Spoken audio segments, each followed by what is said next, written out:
ఇప్పుడు నార్త్ ఇండియాలోని కొన్ని ప్లేసెస్‌లో ఎట్లాంటి స్థితికి దిగజారిపోయిందంటే, నువ్వు చదవకపో. విదేశాలెళ్ళు బతుకక్కడ. విదేశాలకు వెళ్ళడం కోసం నువ్వు చచ్చిపోయినా పర్లేదు మాకు.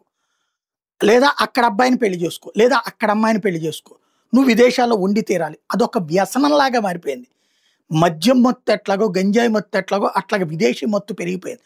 అందుకనే డంకీ మార్గాలకు విపరీతమైనటువంటి గిరాకీ పెరిగిపోయింది.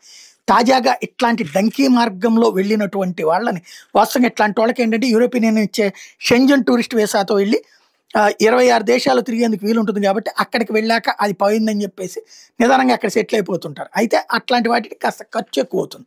అలా కాకుండా కొంత తక్కువ ఖర్చుతో వెళ్ళడానికి డంకీ మార్గంలో వెళ్ళటం. ఈ సినిమా తీశారు కదా బాలీవుడ్‌లో, దాంట్లో వచ్చినటువంటి డంకీ సిస్టమ్ ఇప్పుడు ఆ ప్రచారం బాగా జరుగుతోంది. కర్నాలు, కైతాలు, అంబాలా, యమునా నగర్, కురుక్షేత్ర, జింద్, సోనిపత్ నుంచి డంకీ రూట్‌లో అమెరికాకి వెళ్ళినటువంటి హర్యానా వాళ్ళతో పాటుగా భారతదేశం నుండి వెళ్ళిన 54 మందిని సరిహద్దుల్లో పట్టుకుంది అమెరికా. తిప్పి పంపించినటువంటి పరిస్థితి. 54 మంది భారతీయుల్ని కూడా. వీళ్ళందరూ కూడా డంకీ రూట్‌లోనే వెళ్లారన్నటువంటి విషయం తేలింది. అయితే కాల్చి అవతల పడేయకుండా మళ్ళీ భారతదేశానికి తిప్పి పంపించారు. బట్ కాళ్ళకి బేడీలు వేసి అరెస్ట్ చేసి నేరస్తులుగా పంపించినటువంటి పరిస్థితి అయితే ఉంది.